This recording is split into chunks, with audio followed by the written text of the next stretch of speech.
Well, for announcements, we do have a monthly meeting for worship with attention to business today at 10:35. I think all the materials that we have needed have gone out. Uh, I did, there will probably be I will announce a couple things during new business that I just received today. And that was information about the camp that the yearly meeting and the new association and Wilmington are hosting. Uh, they finally put a budget together and how much it's going to cost. And then I got an update on Quaker Haven as well as far as the housing situation and welcoming to different folks, that there's a small group that's working on that, and that I will just say, since Sylvia's here now, probably won't be here for the other, is that an effort to come up with a very restrictive statement of faith and work with that one group, that Alliance Defending Freedom, was not approved. And so there's a small group that's been working, and the report was that I received so far is that it's going very well. They've had some nice surprises from segments of the yearly meeting and even Indiana yearly meeting that they were surprised to have. So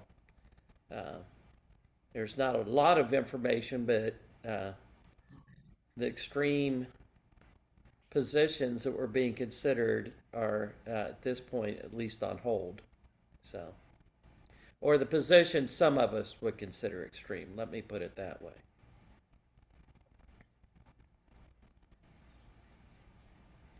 Are there joys or concerns to share this morning?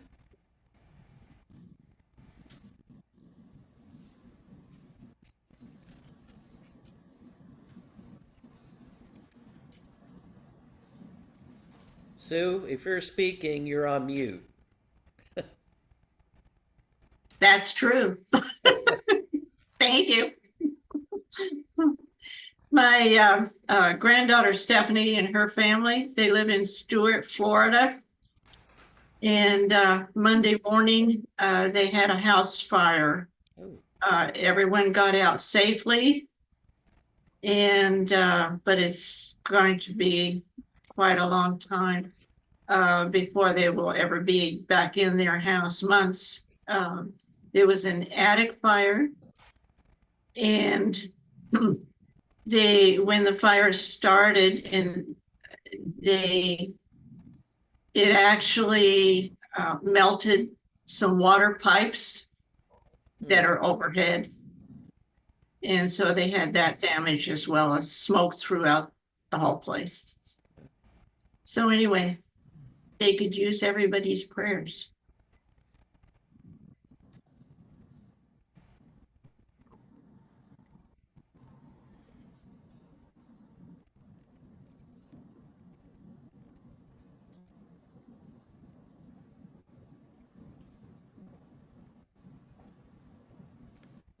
Megan, how's Dick doing?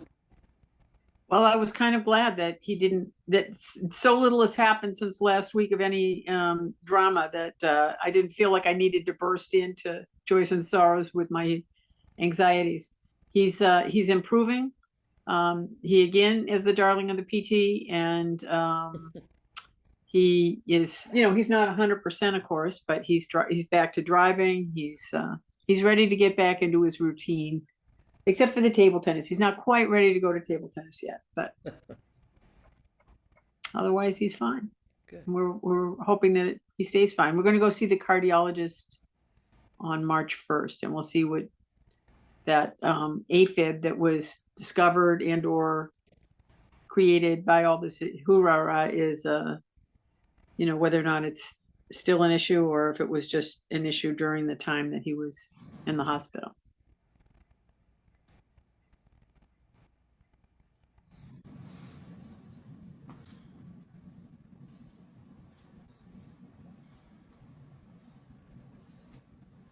And thank you for all your prayers. I know they helped.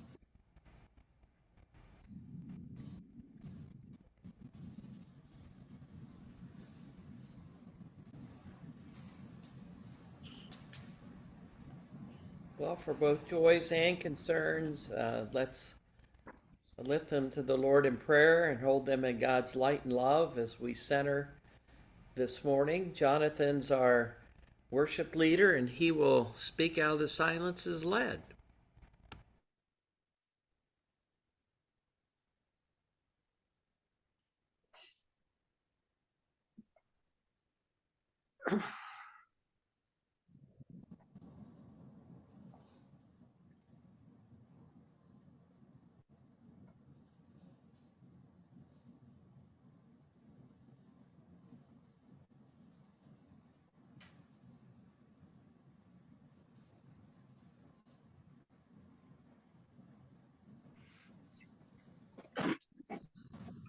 Before I begin, I should say that much of what I will speak about this morning has been shaped by a combination of my own experiences, just personal reflections, and the writings of any number of Quaker authors.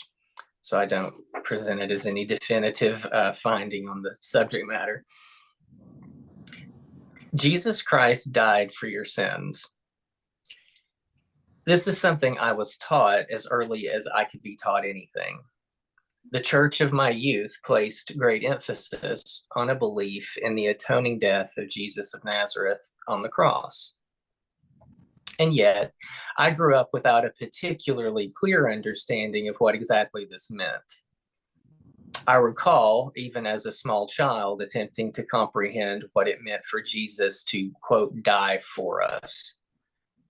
I would argue that my lack of clarity had little to do with the failure of those around me to articulate the doctrines of the church. This was done thoroughly and often, but rather can be attributed to a legalistic understanding of religion.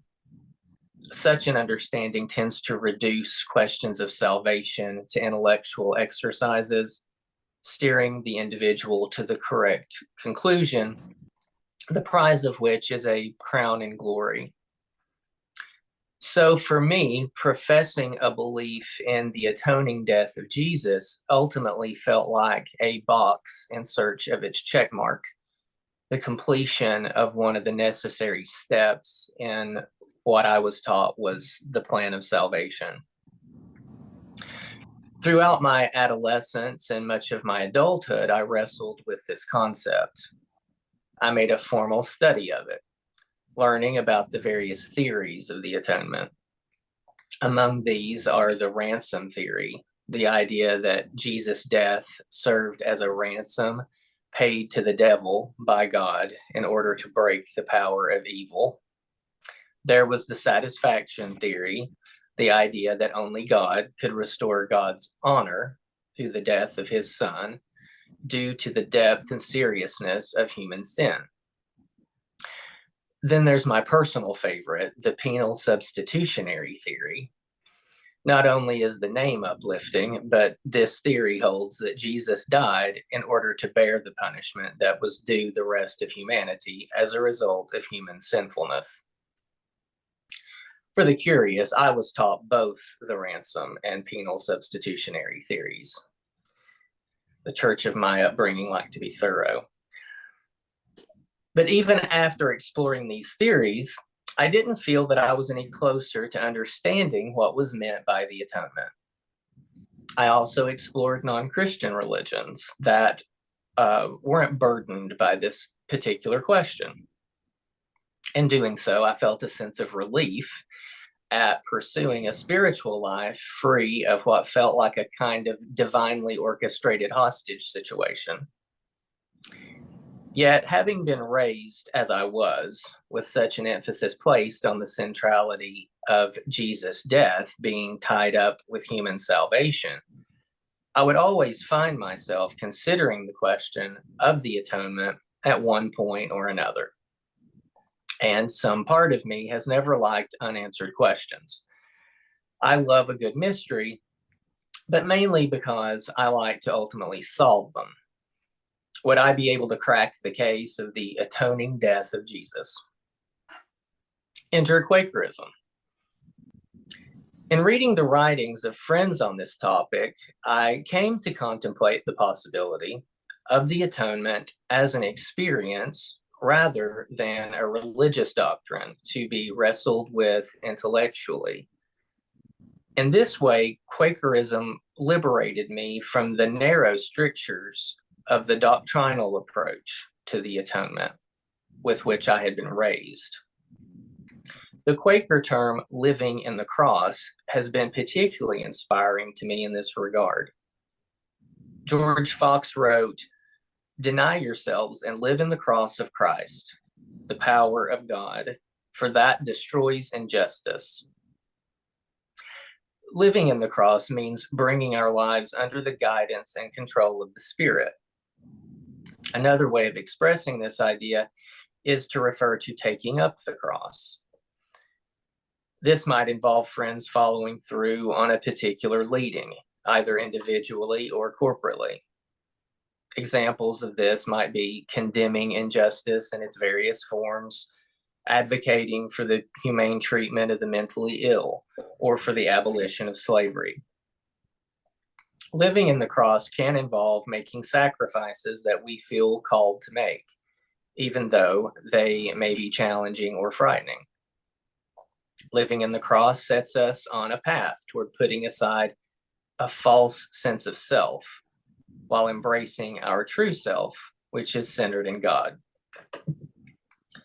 The more I considered the concept of living in the cross and the possibility of the atonement being an ongoing experience, the more the words of George Fox resonated with me when he discussed the, quote, professors of Christianity preaching the blood of Christ without them, but not within them.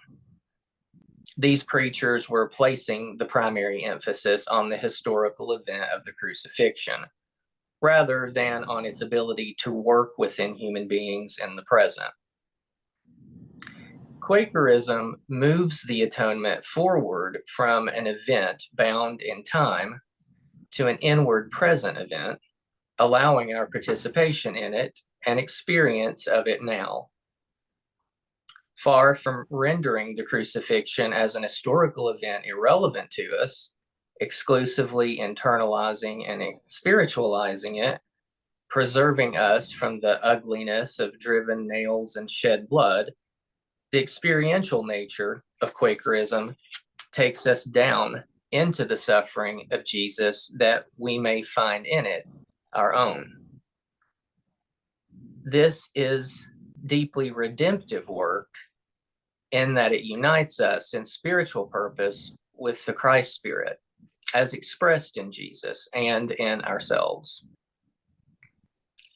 Jesus' life of obedience and care for all, up to and including his death, becomes the atonement, when we likewise live with such obedience and care. Perhaps the extreme outcome of his death at the hands of those who were unable to recognize the truth that he represented became necessary in the context of his society and time as the ultimate demonstration of a life lived fully in truth, that not even death, not even unjust execution by the state, can end truth. So as we today live in the cross, Perhaps we become participants in the ongoing revelation of Christ, the Logos, to ourselves and the world. Participants in atonement rather than mere recipients of it. It occurs to me that this may be a part of what Paul intends in Romans 8:17 when he writes that we become heirs of God and co-heirs with Christ. To be an heir is to receive an estate, a legacy. I feel led that the legacy in question encompasses more than simply a reward in heaven, but includes all that is the Christ life, once we begin awakening to the inward guide. Life itself guarantees that we will live in the cross. How we go about this, the extent to which we permit ourselves to be lived through by truth, that is the terrain of human choice. Friends' ways provide a means by which we may choose wisely if we will. Our lives will bear fruit one way or another. The extent to which we live by listening, by receiving the guidance of truth, may likewise determine the extent to which our lives bear the fruit of the seed within. This is the seed of redemption, atonement, and reconciliation with God, our higher selves, and ultimately, if we allow, those whose lives intersect with our own. So rather than cracking the case of the atoning death of Jesus, reaching a final conclusion about a theory of the atonement, I came to experience what I regard as a deeper journeying into the mystery of the Christ life, of living in the cross. Perhaps some mysteries are mysteries for a reason.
So you want this in your?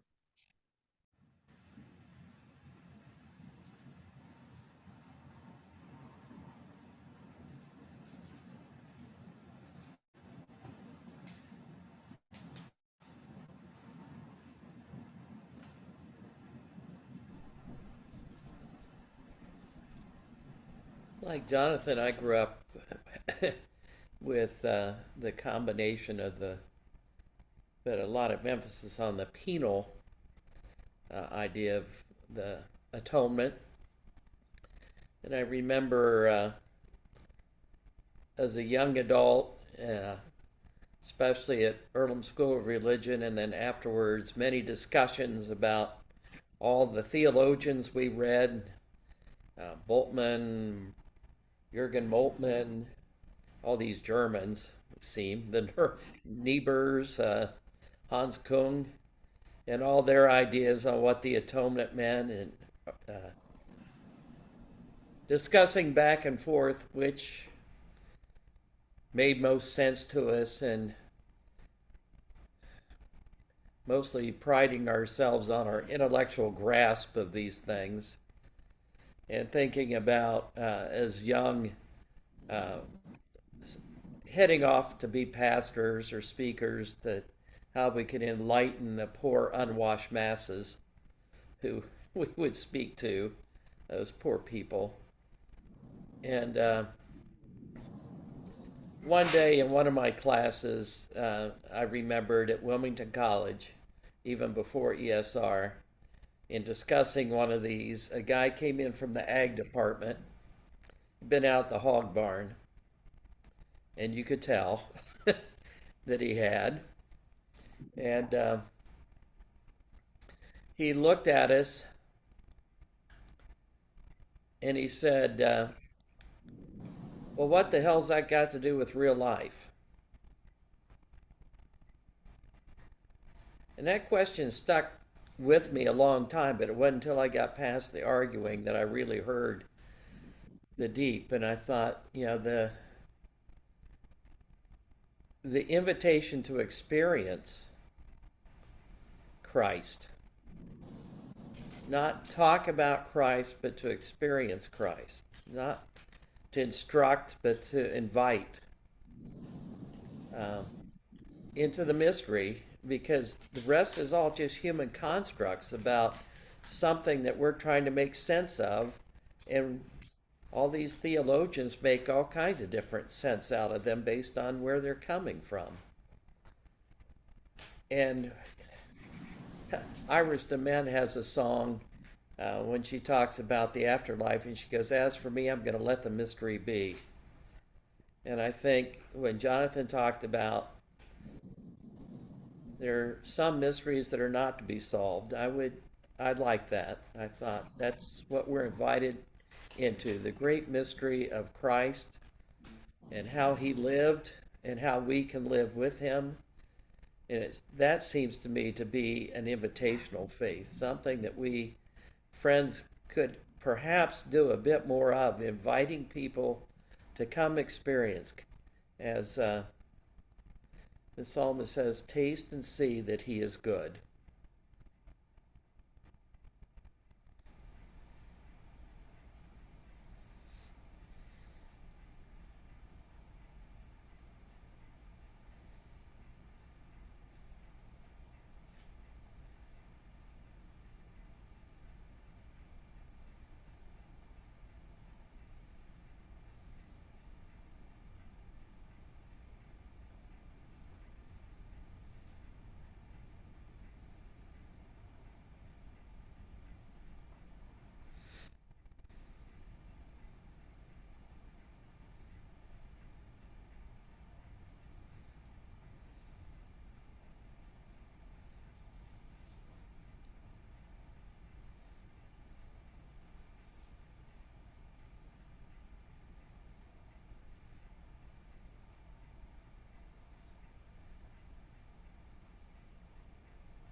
So thank you, Jonathan and Norma.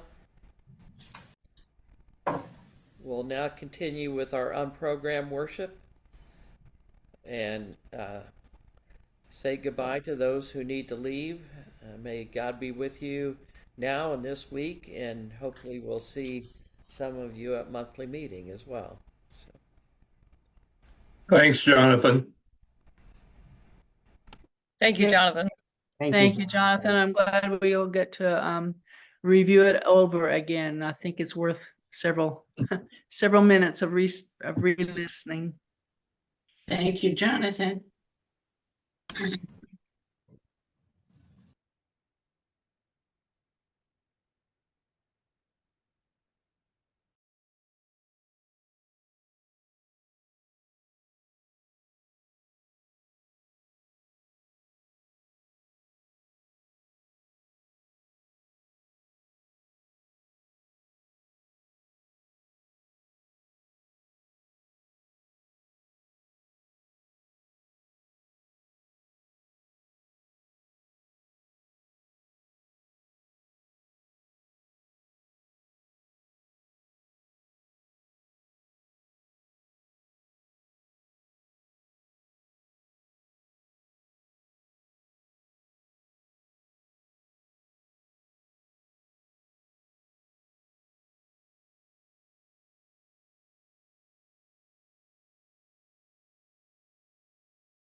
one of the things that always has bothered me is the notion that God needed to have a human being do an evil thing in order for his purposes to be effectuated. I just don't believe that. I never have. God would be super happy if Jesus lived forever and Judas never betrayed him and no one ever hung him on the cross or anyone else. That's what God wants out of us, is to be peaceful and to love one another. How could he want anything like that? And one of the other things that's kind of always a little confusing to me is, how does God, the whole notion that it's his only begotten son, it's like, aren't we all his children? So you know, if he cares about sparrows like he cares about us, then presumably he cares about us like he cares about Jesus. So the sort of the notion that there was a difference of that kind seemed odd to me. But you know, I've come to understand that we're all different and he loves us in our own different ways, and that our experience with him is adapted by our own capacity to understand and embrace him.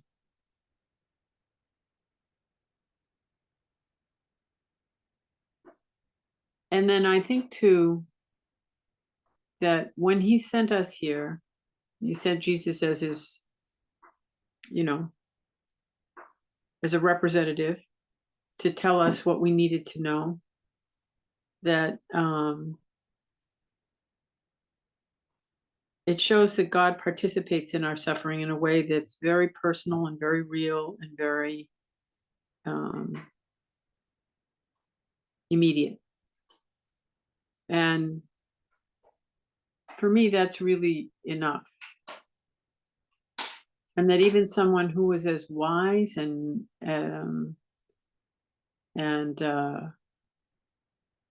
generous of spirit and, you know, so kind at times, that even someone like Jesus could wonder, why have you forsaken me? That makes the moments when I wonder if God's forsaken me or mine, reminds me that such a low period can come to anyone. And but I don't need to stay there.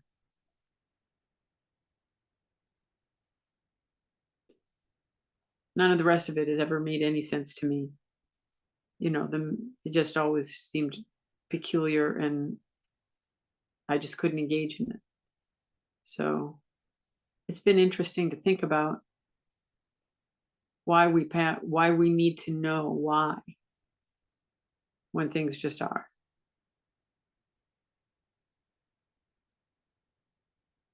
I've heard it said that all suffering arises from the resistance to what is.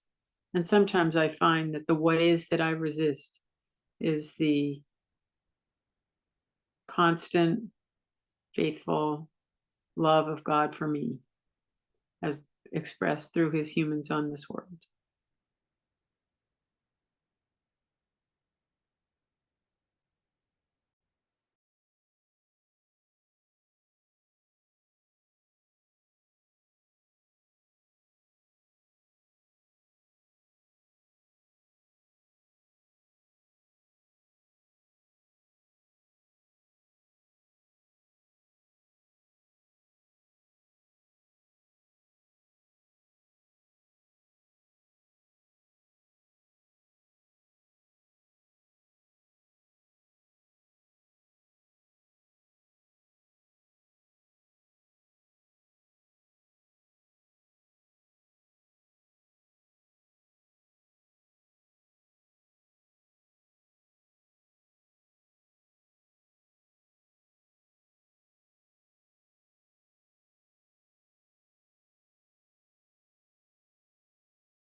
all hearts clear? Are we ready to close meeting for worship? My heart is clear. Thanks again, Jonathan. Yeah. And Megan, I understand where you were coming from too. I feel that way myself.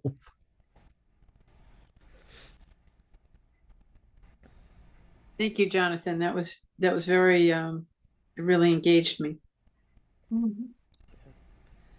Well, hope to see you all at a monthly meeting in a little while. If we don't, then have a good week. Take care. Bye. See you in a bit. Bye. What time? 10:35. Okay.